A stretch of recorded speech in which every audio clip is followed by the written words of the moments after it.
ವೀಕ್ಷಕರ ಇವನ್ ಕನ್ನಡ ನ್ಯೂಸ್ ಹಾವೇರಿ. ನಾನು ಬೀರೇಶ್ ಪೂಜಾರ್. ಕಾವೇರಿ ನೀರನ್ನು ಈಗಾಗಲೇ ತಮಿಳುನಾಡಿಗೆ ಬಿಟ್ಟಿರುವುದು ಅವೈಜ್ಞಾನಿಕ. ಕೂಡಲೇ ಸ್ಥಗಿತಗೊಳಿಸಿ ರಾಜ್ಯ ಸರ್ಕಾರ ಕರ್ನಾಟಕ ರೈತರ ಹಿತವನ್ನು ಕಾಪಾಡಬೇಕು. ಜೊತೆಯಲ್ಲೇ ಈಗಾಗಲೇ ತೆಗೆದುಕೊಂಡಿರ್ತಕ್ಕಂಥ ತೀರ್ಮಾನ ಅವೈಜ್ಞಾನಿಕವಾಗಿದೆ.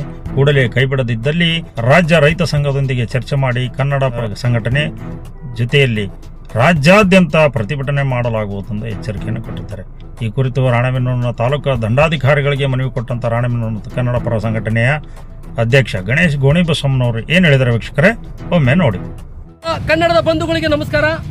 ಇವತ್ತಿನ ಹೋರಾಟ ಕಾವೇರಿ ನೀರಿನ ನ್ಯಾಯ ಮಂಡಳಿ ನಮ್ಮ ಕರ್ನಾಟಕದ ರೈತರಿಗೆ ಅನ್ಯಾಯ ಮಾಡಿದೆ. ಅವರ ಒಂದು ಕೊಟ್ಟಂತ ಆದೇಶ, ಅವರು ಕೊಟ್ಟಂತ ತೀರ್ಪು ರೈತನ ಮೇಲೆ ಒಂದು ಮರಣ ಶಾಸನ ಬರೆದಂಗಾಗಿದೆ. ಅದು ನ್ಯಾಯ ಮಂಡಳಿ ಅಲ್ಲ, ಅನ್ಯಾಯ ಮಂಡಳಿ. ಇವತ್ತು ಪ್ರೀತಿ ವಿಶ್ವಾಸದಿಂದ ಹೋರಾಟ ಮಾಡ್ತಾ ಇದ್ವಿ. 13ನೇ ತಾರೀಕಿಗೆ ರಾಜ್ಯ ಸಂಘಟನೆಯಿಂದ ಅಂದರೆ ಎಚ್ ಶಿವರಾಮೇಗೌಡ ಕರ್ನಾಟಕ ರಾಷ್ಟ್ರ ವೇದಿಕೆಯಿಂದ ಈಗಾಗಲೇ ನಮ್ಮ ಶಿವರಾಮಣ್ಣನವರು ದೊಡ್ಡ ಮೊತ್ತದ ಒಂದು ದೊಡ್ಡ ಪ್ರಭಾವವಾದಂಥ ಹೋರಾಟನ ಮಾಡ್ತಾ ಇದ್ದಾರೆ. ರಾಜಕೀಯ ಒಂದು ಕುತಂತ್ರದಿಂದ ಈ ಒಂದು ಸಮಸ್ಯೆ ಆಗ್ತಾ ಇದೆ.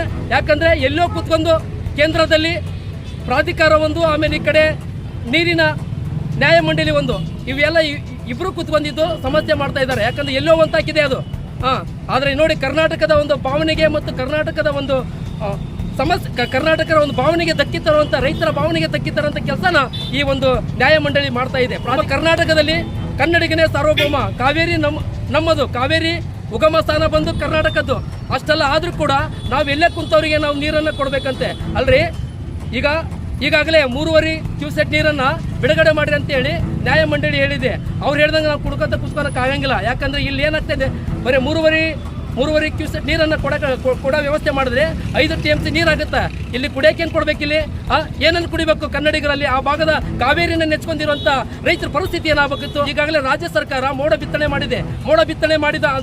ಬಿತ್ತನೆ ಮಾಡಿದೆ ಅಂತ ವಿಚಾರ ಗೊತ್ತಿದ್ರು ಕೂಡ ಇವತ್ತು ನೀರಿನ ವಿಚಾರದಲ್ಲಿ ಅವರು ನಮ್ಮ CM DK ಶಿವಕುಮಾರ್ ಅವರು ಧ್ವನಿ ಎತ್ತಾ ಇಲ್ಲ. 2 ನದಿಗಳು ನೀರು ಬಂದಿದೆ, ಮಳೆ ಜಾಸ್ತಿ ಆಗೈತೆ, ಹಂಗಾಗಿ ಡ್ಯಾಮಿಗೆ ಸುರಕ್ಷತೆ ಬೇಕು. ರೈತರಿಗೆ ಭಾವನೆಗಳಿಗೆ ಧಕ್ಕಿ ತರುವಂಥ ಕೆಲಸನ ಈ ನ್ಯಾಯ ಮಂಡಳಿ ಮಾಡ್ತಾ ಇದೆ. ಕಾವೇರಿ ನೀರಿನ ಬಗ್ಗೆ ಬಂತು ಅಂದರೆ ನಾವ್ಯಾರು ಕೂಡ ಕನ್ನಡಿಗರು ಸುಮ್ಕಿರಂಗಿಲ್ಲ. ಪ್ರತಿ ಸಲನೂ ಕೂಡ ತಮಿಳುನಾಡಿನವರು ಒಂದು ಖ್ಯಾತಿ ತೆಗಿತಾ ಇದ್ದಾರೆ. ಪ್ರತಿಯೊಬ್ಬ CM ಆದಾಗ ಕೂಡ ಅವ್ರು ನೀರಿನ ಬಗ್ಗೆ ಹೋರಾಟ ಮಾಡ್ತಾ ಇದ್ದಾರೆ. ಅದು ನ್ಯಾಯ ಮಂಡಳಿ ಅಲ್ಲ, ಅನ್ಯಾಯ ಮಂಡಳಿ ಅಂತ ನಮ್ಮ ವಾದ.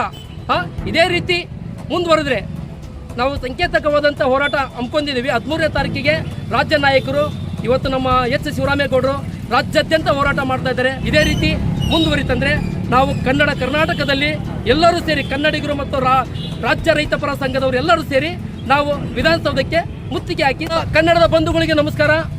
ಇವತ್ತಿನ ಹೋರಾಟ ಕಾವೇರಿ ನೀರಿನ ನ್ಯಾಯ ಮಂಡಳಿ ನಮ್ಮ ಕರ್ನಾಟಕದ ರೈತ ಹೋರಾಟಗಾರರಿಗೆ ಅನ್ಯಾಯ ಮಾಡಿದೆ, ರೈತರಿಗೆ ಅನ್ಯಾಯ ಮಾಡಿದೆ. ಅವರ ಒಂದು ಕೊಟ್ಟಂಥ ಆದೇಶ, ಅವರು ಕೊಟ್ಟಂಥ ತೀರ್ಪು ರೈತನ ಮೇಲೆ ಒಂದು ಮರಣ ಶಾಸನ ಬರೆದಂಗಾಗಿದೆ. ಅದು ನ್ಯಾಯ ಮಂಡಳಿ ಅಲ್ಲ, ಅನ್ಯಾಯ ಮಂಡಳಿ. ಇವತ್ತು ಪ್ರೀತಿ ವಿಶ್ವಾಸದಿಂದ ಹೋರಾಟ ಮಾಡ್ತಾ ಇದ್ವಿ. 13ನೇ ತಾರೀಕಿಗೆ ರಾಜ್ಯ ಸಂಘಟನೆಯಿಂದ ಅಂದರೆ ಎಚ್ ಶಿವರಾಮೇಗೌಡ ಕರ್ನಾಟಕ ರಾಷ್ಟ್ರ ವೇದಿಕೆಯಿಂದ ಈಗಾಗಲೇ ನಮ್ಮ ಶಿವರಾಮಣ್ಣನವರು ದೊಡ್ಡ ಮೊತ್ತದ ಒಂದು ದೊಡ್ಡ ಪ್ರಭಾವವಾದಂಥ ಹೋರಾಟನ ಮಾಡ್ತಾ ಇದ್ದಾರೆ. ಹಾಗಾಗಿ ಈ ಒಂದು ಹೋರಾಟ ಒಂದು ಪ್ರೀತಿ ವಿಶ್ವಾಸದ ರಾಜಕೀಯ ಒಂದು ಕುತಂತ್ರದಿಂದ ಈ ಒಂದು ಸಮಸ್ಯೆ ಆಗ್ತಾ ಇದೆ. ಯಾಕಂದರೆ ಎಲ್ಲೋ ಕೂತ್ಕೊಂಡು ಕೇಂದ್ರದಲ್ಲಿ ಪ್ರಾಧಿಕಾರ ಒಂದು, ಆಮೇಲೆ ಈ ಕಡೆ ನೀರಿನ ನ್ಯಾಯ ಮಂಡಳಿ ಒಂದು, ಇವೆಲ್ಲ ಇಬ್ಬರು ಕೂತ್ಕೊಂಡಿದ್ದು ಸಮಸ್ಯೆ ಮಾಡ್ತಾ ಇದ್ದಾರೆ. ಯಾಕಂದರೆ ಎಲ್ಲೋ ಒಂತಾಗಿದೆ ಅದು. ಆದರೆ ನೋಡಿ, ಕರ್ನಾಟಕದ ಒಂದು ಭಾವನೆಗೆ ಮತ್ತು ಕರ್ನಾಟಕದ ಒಂದು ಕರ್ನಾಟಕದ ಒಂದು ಭಾವನೆಗೆ ಧಕ್ಕಿ ತರುವಂಥ, ರೈತರ ಭಾವನೆಗೆ ಧಕ್ಕಿ ತರುವಂಥ ಕೆಲಸನ ಈ ಒಂದು ನ್ಯಾಯ ಮಂಡಳಿ ಮಾಡ್ತಾ ಇದೆ. ಪ್ರಾಧಿಕಾರ ಮತ್ತು ನ್ಯಾಯ ಮಂಡಳಿ ಮಾಡ್ತಾ ಇದೆ. ಇವತ್ತಿನ ದಿವಸ ಏನಾಗ್ತದೆ ಅಂದರೆ ನಮ್ಮ ಕರ್ನಾಟಕದಲ್ಲಿ ಕನ್ನಡಿಗನೇ ಸಾರ್ವಭೌಮ. ಕಾವೇರಿ ನಮ್ಮದು. ಕಾವೇರಿ ಉಗಮ ಸ್ಥಾನ ಬಂದು ಕರ್ನಾಟಕದ್ದು. ಅಷ್ಟೆಲ್ಲ ಆದರೂ ಕೂಡ ನಾವು ಎಲ್ಲೇ ಕುಂತವರಿಗೆ ನಾವು ನೀರನ್ನು ಕೊಡಬೇಕಂತೆ ಅಲ್ರಿ. ಈಗಾಗಲೇ 3.5 ಕ್ಯೂಸೆಟ್ ನೀರನ್ನು ಬಿಡುಗಡೆ ಮಾಡಿರಿ ಅಂತೇಳಿ ನ್ಯಾಯ ಮಂಡಳಿ ಹೇಳಿದೆ. ಅವ್ರು ಹೇಳ್ದಂಗೆ ನಾವು ಕುಡ್ಕೋಕ್ಕೆ ಆಗಂಗಿಲ್ಲ. ಯಾಕಂದರೆ ಇಲ್ಲಿ ಏನಾಗ್ತಾಯಿದೆ, ಬರೀ 3.5 ಕ್ಯೂಸೆಟ್ ನೀರನ್ನು ಕೊಡೋ ವ್ಯವಸ್ಥೆ ಮಾಡಿದ್ರೆ 5 TMC ನೀರಾಗುತ್ತೆ. ಇಲ್ಲಿ ಕುಡಿಯೋಕೇನು ಕೊಡ್ಬೇಕು? ಇಲ್ಲಿ ಏನನ್ನು ಕುಡಿಬೇಕು ಕನ್ನಡಿಗರಲ್ಲಿ? ಆ ಭಾಗದ ಕಾವೇರಿನ ನೆಚ್ಕೊಂಡಿರುವಂಥ ರೈತರ ಪರಿಸ್ಥಿತಿ ಏನಾಗಬೇಕಿತ್ತು? ಅವ್ರಿಗೆ ಅದರ ಬೇರೆ ಕುಡಿಯೋಕ್ಕೆ ನೀರಿಲ್ಲ, ಬಳಸೋಕ್ಕೆ ಜಾನುವಾರುಗಳ ಗತಿ ಏನು? ಅವರ ಸಮಸ್ಯೆ ಏನು, ಯಾರು ಕೇಳಬೇಕು? ಈಗಾಗಲೇ ರಾಜ್ಯ ಸರ್ಕಾರ ಮೋಡ ಬಿತ್ತನೆ ಮಾಡಿದೆ. ಮೋಡ ಬಿತ್ತನೆ ಮಾಡಿದ ಅಂತ ವಿಚಾರ ಗೊತ್ತಿದ್ರೂ ಕೂಡ ಇವತ್ತು ನೀರಿನ ವಿಚಾರದಲ್ಲಿ ಅವರು ನಮ್ಮ CM DK ಶಿವಕುಮಾರ್ ಅವರು ಧ್ವನಿ ಎತ್ತಾ ಇಲ್ಲ. ಕಾರಣ ಏನು? ಈಗ ನೋಡಿ, ಇವಾಗ ಒಂದು ಓಪನ್ ಆದ ಒಂದು ಸ್ಟೇಟ್ಮೆಂಟ್ ಕೊಟ್ಟಿದ್ದಾರೆ. 2 ನದಿಗಳ ನೀರು ಬಂದಿದೆ, ಮಳೆ ಜಾಸ್ತಿ ಆಗೈತೆ, ಹಂಗಾಗಿ ಡ್ಯಾಮಿಗೆ ಸುರಕ್ಷತೆ ಬೇಕು. ನಾವು ಸಂಕೇತಕವಾದಂಥ ಹೋರಾಟ ಹಮ್ಮಿಕೊಂಡಿದ್ದೀವಿ.